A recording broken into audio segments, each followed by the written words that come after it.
This is part 2 of drawing a moon mandala, using this drawing practice as a meditation, bringing a sense of focus, clarity, and connection with the universe.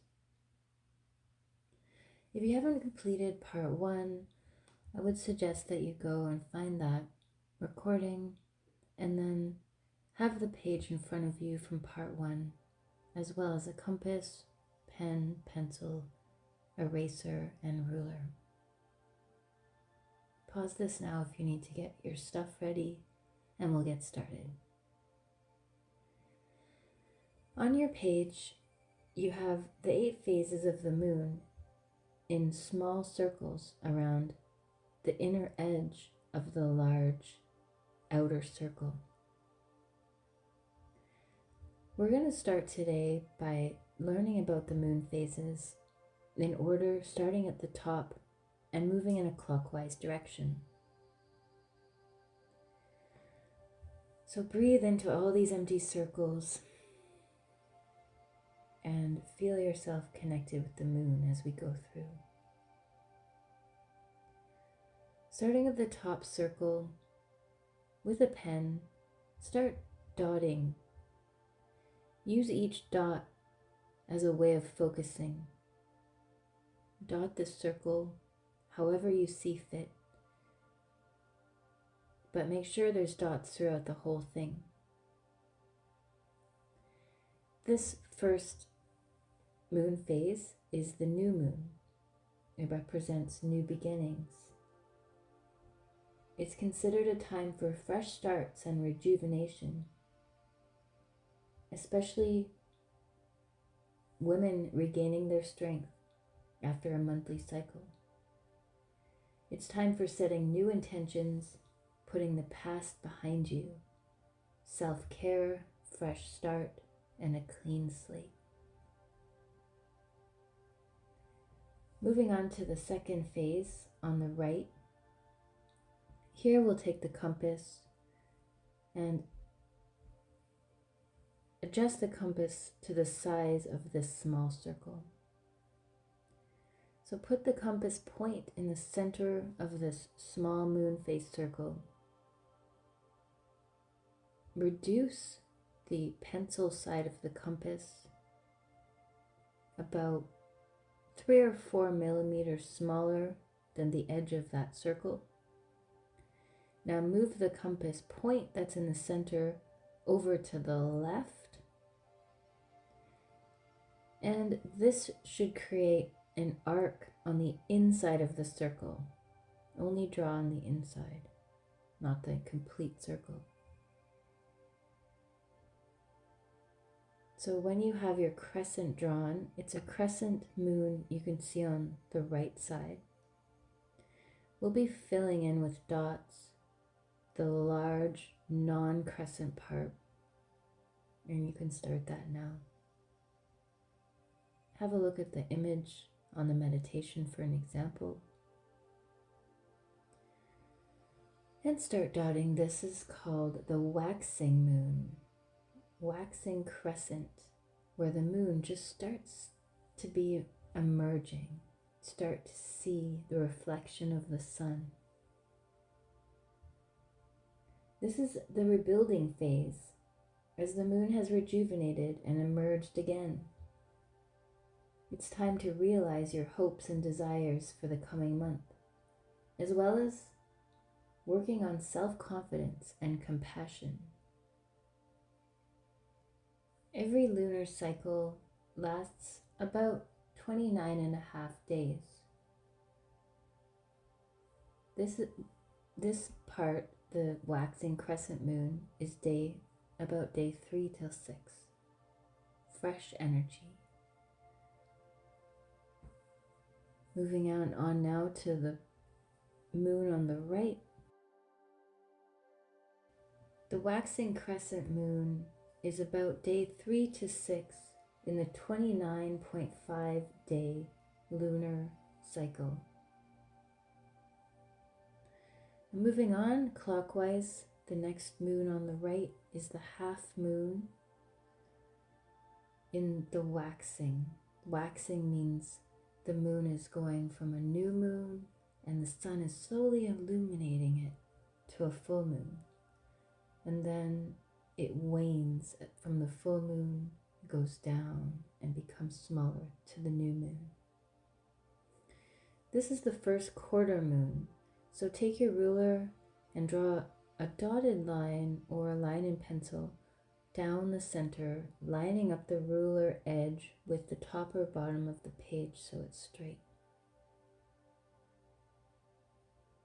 Dot the inside, the left side, and fill this area with dots.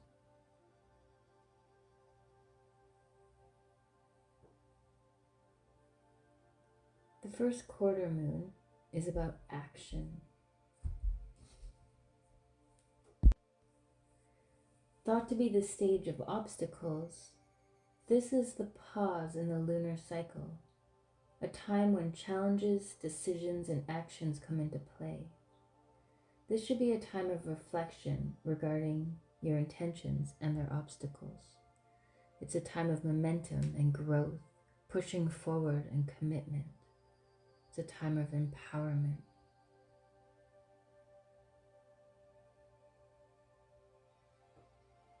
Another crescent moon, going clockwise further, so this is the bottom right. But this time take your compass the same length that it was before and move it over to the right from the center of the circle to draw a crescent along the left side. Try to make it about the same width as the last crescent above, but it will be an opposite way. So this one's facing the opposite way.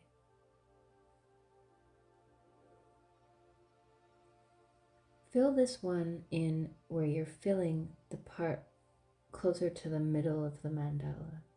So dot the crescent part, the smaller crescent that you just drew.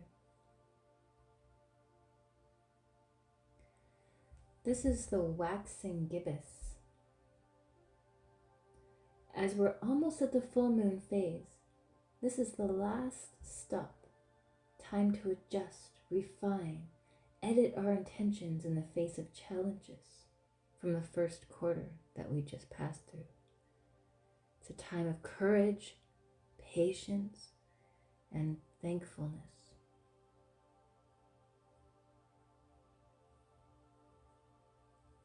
Now moving down to the bottom full moon.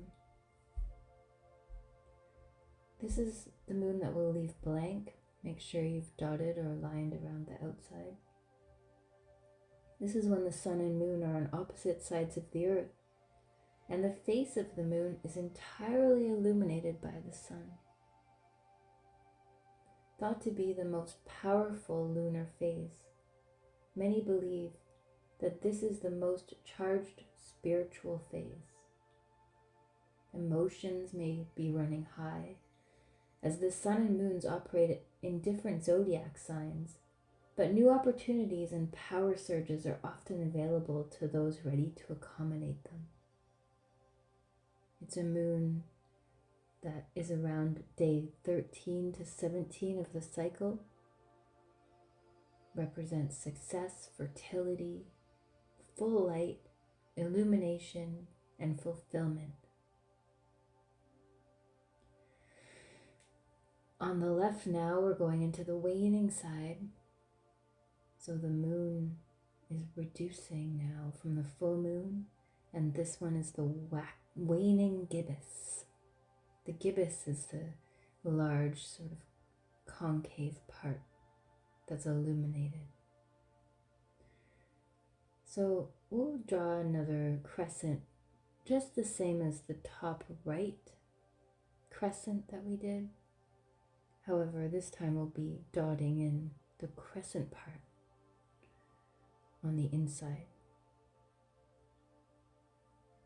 So take your compass to the middle point, move it over to the left about 3 or 4 millimeters, and draw your crescent on the inside of this small circle.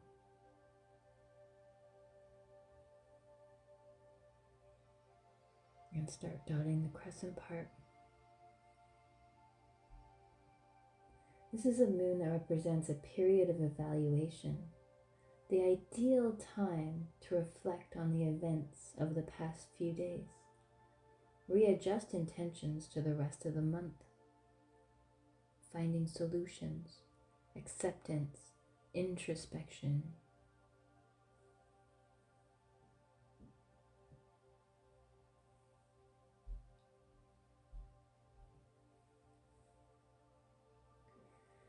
Onto the 7th phase, which is the last quarter, the 3rd quarter. So again, line your ruler up with the top or bottom of the page and draw a line down the center going through the middle point. Dot on the inside, as we've been doing the whole way.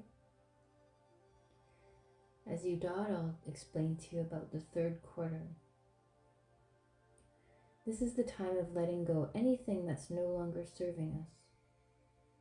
It's the ideal opportunity to clean, cleanse, and purge. It's about self-reflection, awareness, changing perspectives. And it happens about the 21st to the 24th day of the cycle.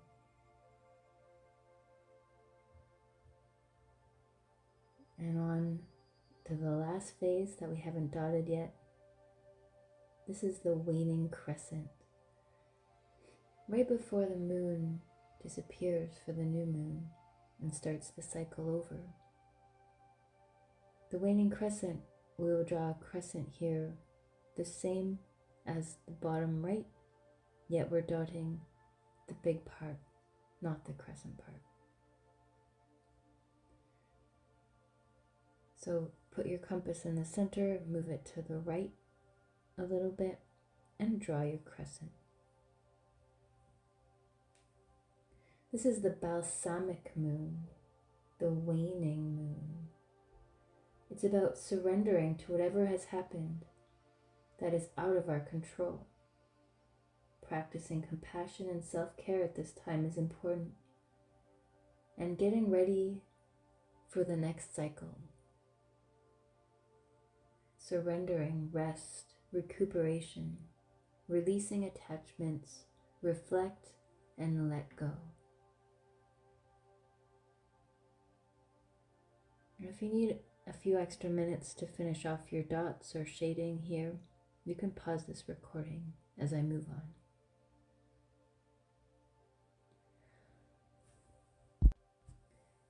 The last part of this mandala will have us drawing lotus petals around the edges. We'll draw 16, 8 overlapping 8, and we'll use the 16 points that we mapped out in the last session.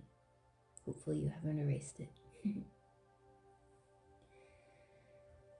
So the first thing to do is to take the compass and make it really big as the outer edge of the circle, and go maybe 2 or 3 millimeters bigger to draw a double circle around the entire thing,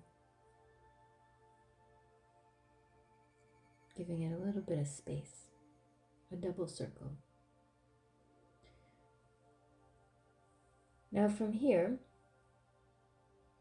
we'll take the compass about 2 centimeters bigger than that, and draw another circle.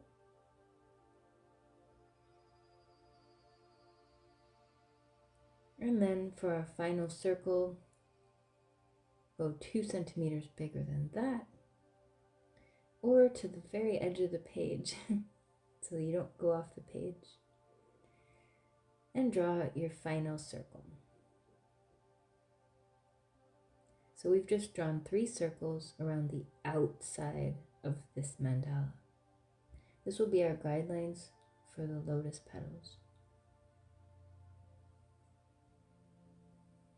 Now, using your artistic creativity here, we will be drawing this lotus petals freehand, yet perhaps you'd like to start with a pencil and go over it with a pen. Looking at the example, perhaps, The first lotus petals are smaller. They're ones that pointing straight up, straight down, and then to the left and to the right as well. They point in line with the moon cycles. So with the point being straight up, line your pencil or pen up with the left side at the top, the very first of those 3 circles we just drew near the edge of the mandala. And draw a bulging line about halfway through, and then a concave line the other way. So it goes over halfway and then under halfway, and a little point, which would be at the very center at the top. At the second circle. You may want to look at the photo here.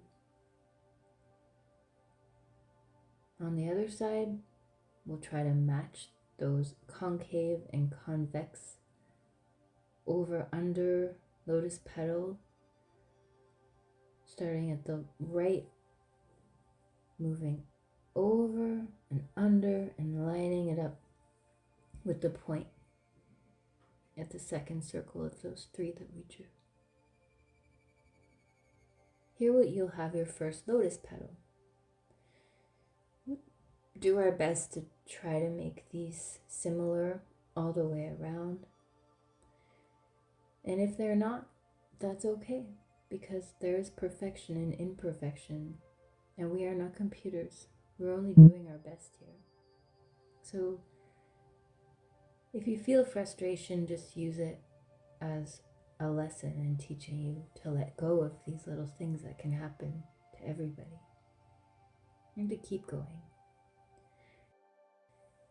As you draw these lotus petals all the way around, there will be 8 of the small ones. I'd like to read to you a little bit more facts about the moon. The moon is 400 times smaller than the sun, and yet 400 times closer to the earth than the sun.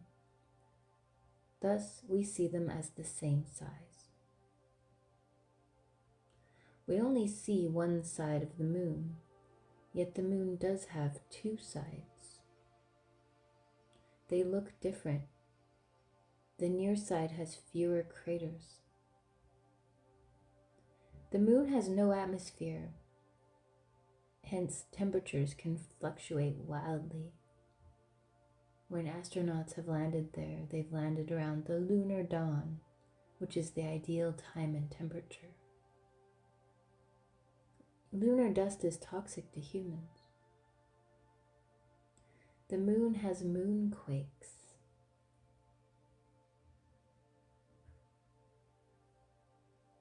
Earthshine is a name given to sunlight that is bounced off our planet's deserts, clouds, and ice caps, and can be seen on the moon. The moon's phases are a result of interplay between the moon, the sun, and the earth.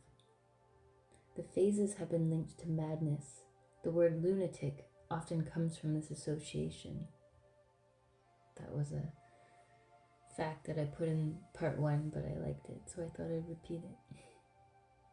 The moon actually has mountains on it. The tallest is called Mons Huygens. It's 5.5 kilometers high. A solar eclipse is when the moon is between the sun and the earth. It occurs during a new moon at some points. A lunar eclipse is when the moon moves into the earth's shadow cast by the sun. This occurs during only a full moon. A blue moon is when there's 2 full moons in 1 month.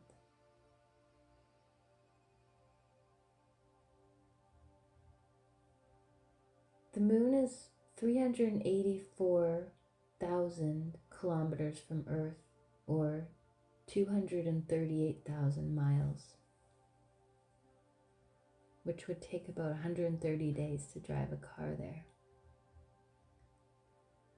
A supermoon is 30% brighter on average when it's closer to the Earth at 360,000 kilometers.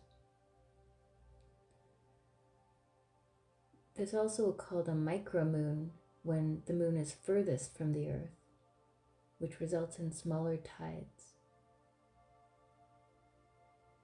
Okay, after you finish these lotus petals, we'll move on to the second round, moving around the page, but these ones won't be straight up and straight down.